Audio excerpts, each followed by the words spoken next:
Tobias Vincent Maguire was born on June 27, 1975 in Santa Monica, California. It's unlikely that his parents, cook Vincent Maguire and secretary Wendy Maguire, seriously thought about the child. The newly made father was only 20 years old and mother was 18. They weren't in a hurry to get married and just enjoyed the carefree life. However, Tobias was born and the life of the young parents changed. It was decided to legalize the relationship, but after a couple of years, they broke up. Toby ended up staying with his mother. They lived modestly. All capital consisted of Wendy's allowance and salary. Vincent at first tried to help somehow, but then ended up in prison for robbery. This was the end of his help. The views of mother and son did not always coincide. Wendy raved about cinema and stage and tried to convince Toby that it was a profession that would make him happy. The son dreamed of becoming a cook like his dad, but Wendy was unstoppable. Our hero graduated from elementary school without any incidents and studied well. However, when it came time to choose a profile class in high school, a scandal erupted in the family. The boy chose a rather strange direction: home economics. And it was despite the fact that he had every chance to enter the theater class and study acting. Wendy didn't manage to persuade Toby to make the right choice in an amicable way, and she went for a trick. His mother got an actor's son, and our hero studied in high school for exactly 1 year. It was just a year that was enough for him to understand that mom was right, to imbue with acting, quit school, and start earning money by acting in commercials. Maguire passed the matriculation exam only in 2000 when he was already 25 years old. The creative biography of the young artist began with filming advertisements for the McDonald's fast food chain and the Atari video game. Maguire got his first role on TV at 19. He starred in a tiny episode of General Hospital. It was a great success to take part in the legendary series. Toby liked the atmosphere and decided to move on. He began to appear in commercials. For the boy, it was a great opportunity to feel the taste of independent life. Also, he financially supported his mother. Mom, in response, readily drove her son to Hollywood auditions. And for good reason. Maguire managed to get small roles in the TV series Roseanne, The Wizard, Erie, Indiana, and Blossom. Right on the set of the series, Toby met his friend, then unknown to anyone, but already very talented actor Leonardo DiCaprio. They are still close friends. Thus began the career of Tobey Maguire. Toby's first big movie role was in This Boy's Life, which was released in 1993.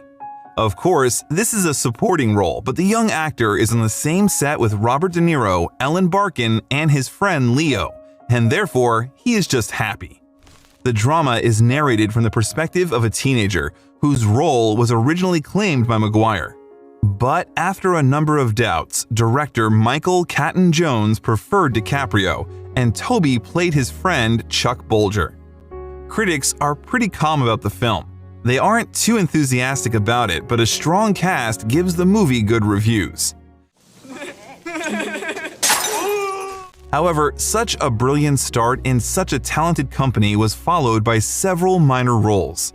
First, a role in the cult Walker, Texas Ranger. His teenager, Danny Parsons, could easily get lost in a huge number of episodes, and among other young actors who later became world famous, however, Toby played really well. Then, the family film Revenge of the Red Baron, where Toby played Jimmy Spencer, a guy who volunteered to help the famous German pilot ace of the First World War, who possessed a toy airplane pilot to take revenge on his offenders. And finally, SFW, a tragic comedy directed by Jeffrey Levi about terrorists who held hostages in a store for 36 days and about how the right approach to life can save it. Wow, man, I'm out. This is Johnny. On the set of the film, Maguire works with Stephen Dorff and Reese Witherspoon. With Reese, they'll play together later again. 1995 wasn't a good year. Toby starred in only one movie, the comedy drama Empire Records, directed by Alan Moyle. The actor's times are difficult. He cannot cope with Hollywood realities, the constant search for roles, and their almost absence. Our hero wants more. His new friends and actors are filmed in one picture, then in another, and Maguire is so far less lucky. Tobey starts drinking, and moreover, he drinks and understands. It's impossible to play something decent in such a state. As a result, he asked Moyle to remove all episodes from his participation from the film. No comments, just delete and forget that they existed. Oddly enough, the director does what Tobey asks. Leonardo DiCaprio, observing the changes happening with his friend, insists that he go to rehab. Maguire listens to his opinion and in 1996 again tries to get into the acting line, starring in Joyride. Quentin Peoples stars Tobey as a motel clerk called JT.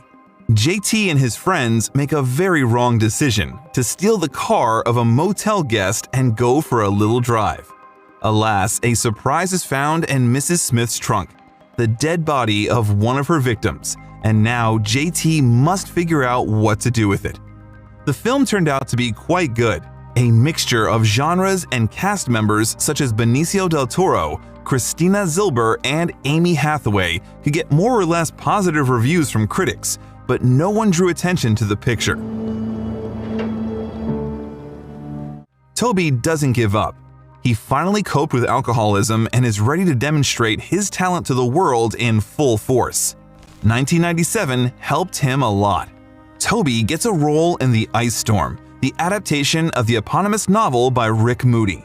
The story tells us about the Hood family, in whose house everything goes to hell. Ben and Elena realize that they no longer love each other. Children grow up, there are many temptations around, and it is very difficult to cope with them. Tobey plays their son Paul, who was in love with his classmate. This role turned out to be deep and serious. Tobey gets a role in the fantasy comedy Pleasantville by Gary Ross. This film tells the amazing story of an ordinary guy named David, who, together with his sister, finds himself in the city of Pleasantville from the old black and white TV series. The movie was filmed in an unusual manner.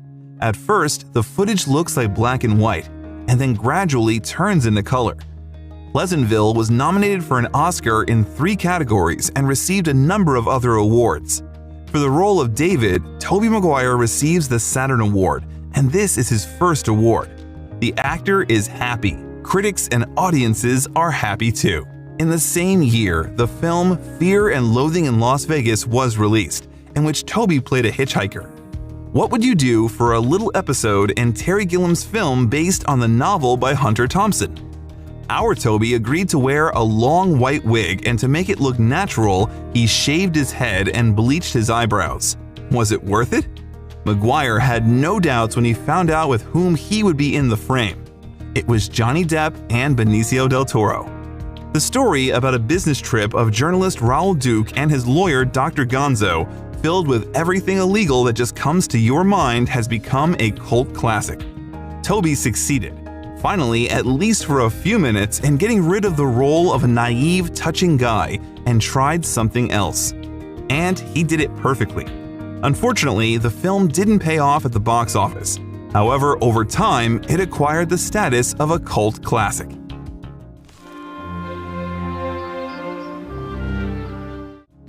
In 1999, The Cider House Rules was released. This is another very successful work of Tobey and another book adaptation. The film tells the story of an orphanage during the Second World War.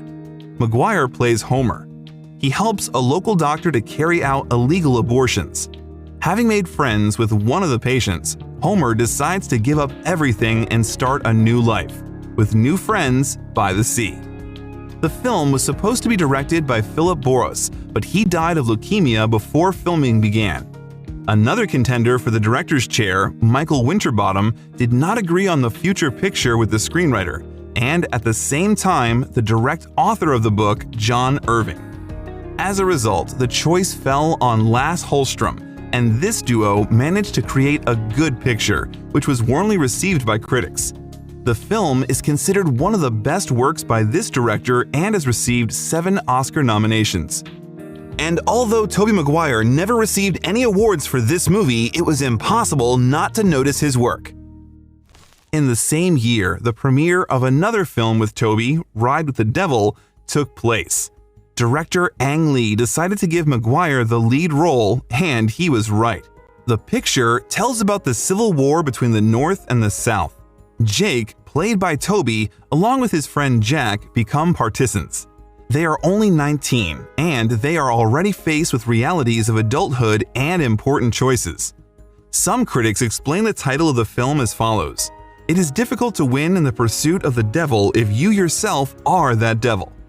The film did not cause much delight among them and even among the audience. However, both of them noted that it was worth watching it at least because of Tobey's wonderful performance. In 2000, Tobey appeared on the screen with the inimitable Michael Douglas in Wonder Boys, the adaptation of the eponymous novel. This funny, tragic comedy tells the life story of the novelist who teaches at university. His life can in no way be called boring. Events replace each other. Tobey got the role of a student, developed and talented for his years. Critics liked the film, but the audience was rather cool. It failed at the box office. Then Maguire managed to play again with his friend Leo in the same film, but this time everything didn't go according to plan. Looking ahead, I will say that even now, many years later, both actors are ashamed of their roles in the movie Don's Plum. According to Tobey and Leo, who starred as a favor to a friend for a symbolic fee, it was assumed that it would be a short film, although in the end it was made into a full-length picture. The film is about a bunch of 20-year-olds who meet girls every Saturday at a Los Angeles diner. The picture was filmed in 1995 for only 6 days on black and white film and was mostly improvised. The creators wanted the tape to be similar to the comedy Clerks, which was a success and won the Palme d'Or at Cannes Film Festival. But unlike Clerks, Don's Plum turned out to be vulgar and obscene. And among the lines of DiCaprio's character, there were even threats to throw a bottle in a woman's face. The story was filmed at a time when Hollywood was once again becoming avant-garde and democratic, and any eccentric with a manual camera could try his luck in it. But as soon as the affairs of DiCaprio and Maguire went up the hill, they, or their agents, decided that the movie Don's Plum was dangerous for the reputation of the young stars. After the release, DiCaprio and Maguire said they did not want viewers to ever see them in this project and filed a lawsuit to stop its release. Subsequently, the parties came to an amicable agreement, according to the terms of which the film was to be released only outside the United States and Canada, and some scenes from it were to be cut or corrected. As a result, the picture is still impossible to legally see in the United States and Canada, although its premiere at the Berlin Film Festival in 2001 caused an unprecedented excitement.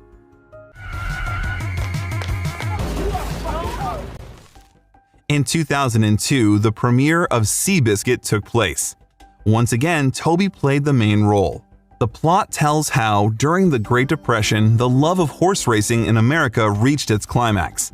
Jockey John Pollard, nicknamed Red, competes on a small, nondescript horse that gradually becomes a favorite of the races and leads his half-blind jockey to victory. On the set of Seabiscuit, Tobey fell from his horse.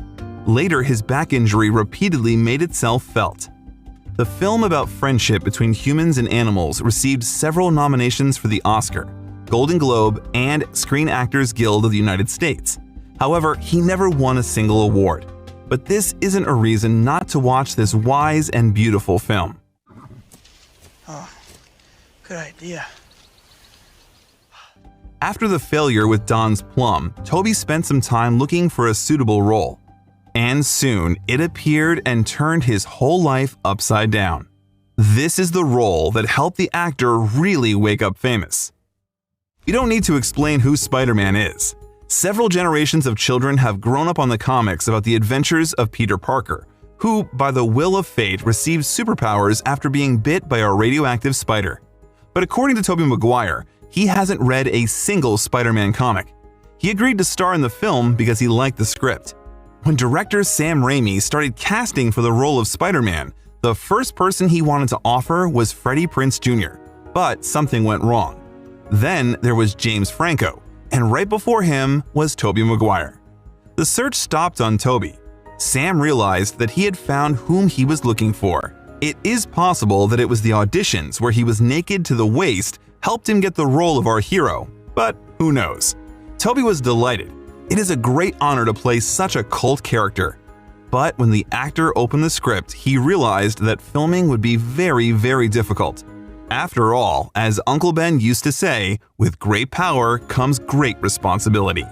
With great power comes great responsibility. Tobey Maguire sat on a special diet for 5 months and underwent a course of special training to prepare for the role. To accurately convey the image of Spider-Man, Maguire studied insects with the help of specialists at a research institute, took rock climbing lessons, and worked with a high-altitude electrician to adapt to the habits of arachnids. But another shoe was about to drop. The biggest inconvenience was the famous red and blue suit. Tobey said that zippers on the suit constantly diverged, so at the beginning of the actor's shift, they actually sewed him into it, so he could not eat or drink during the day. And if he wanted to go to the toilet, it was a big problem. Tobey didn't have an opportunity to get out of the red and blue costume on his own, and he didn't want to call the costume designers for help and stop filming.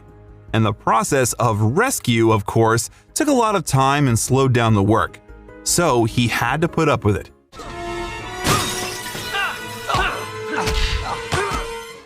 And what to say about the very famous kiss in the rain?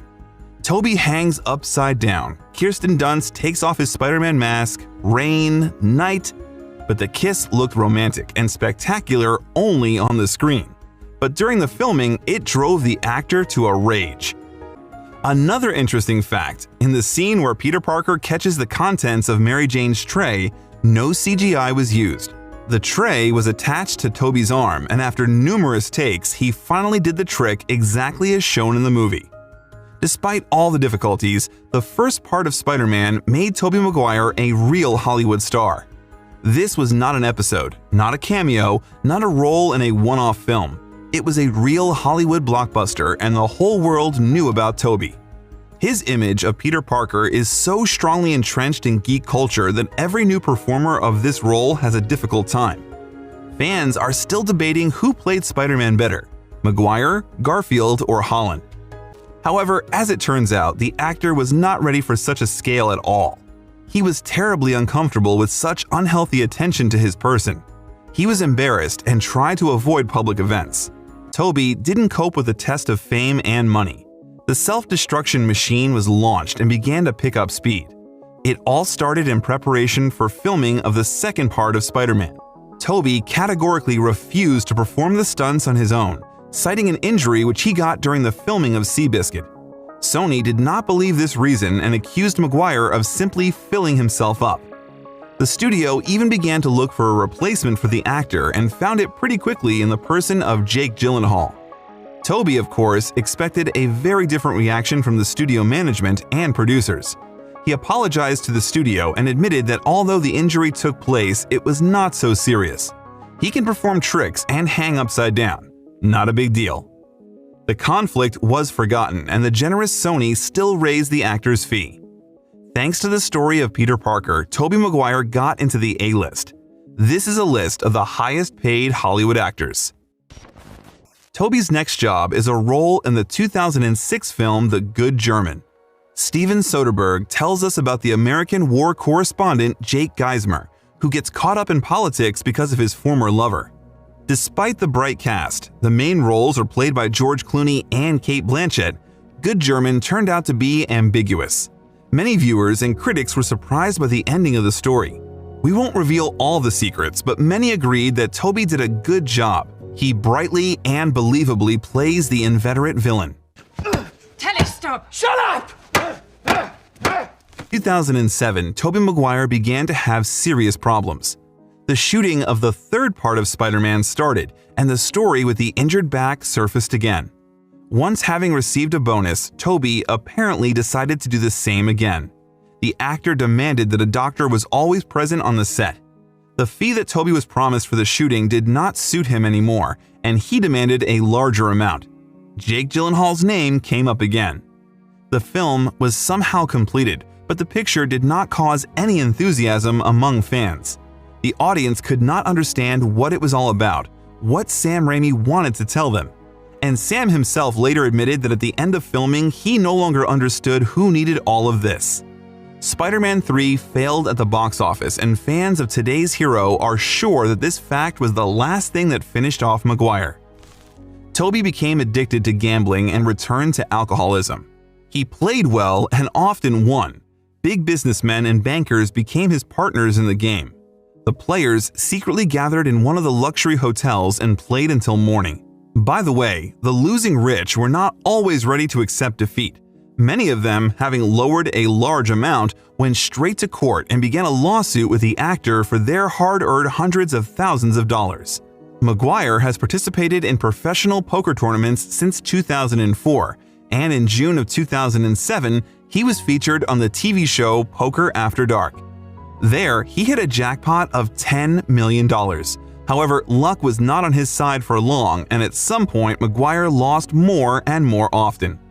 And in 2011, Tobey had to settle a lawsuit to avoid having to return the huge amount of money he won 3 years ago in a poker game. He was playing against a man who was using the stolen money as a bet. This incident negatively affected his career and reputation. Big roles get him less and less. After the failure of the third part of the story about Peter Parker, the story is restarted, but without Tobey. He does not give up right away. He appears in several more films at intervals of a couple of years. In the 2009 drama Brothers, directed by Jim Sheridan, Tobey meets Jake Gyllenhaal on the same set. It looks very ironic considering how many times actors have been knocked together for playing Spider-Man. In the center of the plot are two brothers who are not alike at all. The eldest, Sam, played by Tobey, is a gallant officer, a loving husband, and the youngest, Tommy, rushes through life as if walking on a razor blade. While leaving as a volunteer for the war in Afghanistan, Sam asks Tommy to take care of his children and wife. Soon, the family receives a message that Sam has died, but it isn't true. The officer is captured and tries to return home. Unfortunately, no one is waiting for him there. Initially, Jake Gyllenhaal was supposed to play Sam and Tobey Maguire should perform Tommy, but the director decided that Maguire would not be able to convincingly play the negative character, and the actors exchanged roles. The film received 2 Golden Globe nominations and 4 Saturn nominations. Tobey was still good and did his work well. The Details was another of Tobey's attempts to do something about his career in 2011. The attempt, however, was not the best. A film about a family going through hard times, fighting the invasion of raccoons, naturally did not get much success either with the public or with critics. The Great Gatsby of 2013 became a real outlet for Tobey. After all, he could again play in the same picture with his best friend, Leo DiCaprio. Baz Luhrmann took on the film adaptation of Francis Scott Fitzgerald's novel with his inherent scope and created another riot of colors, sounds, and emotions.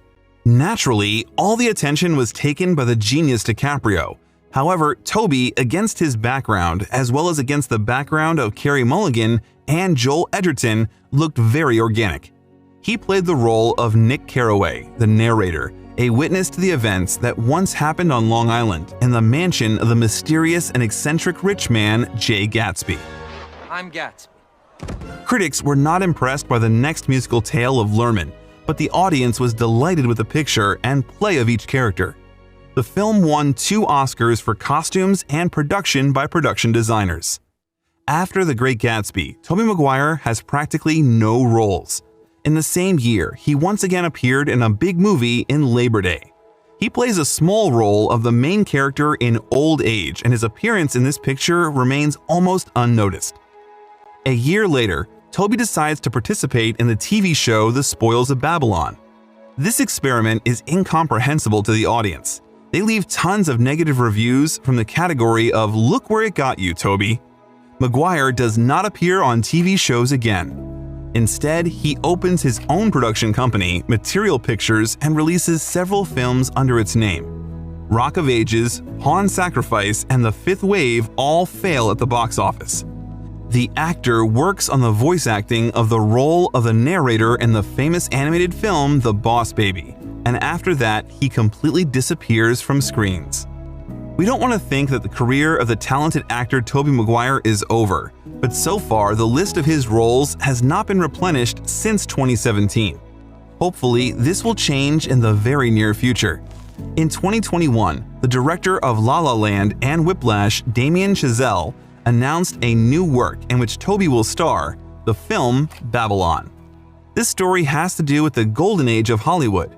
Spike Jonze, Brad Pitt, Margot Robbie, and others also join the cast of the film.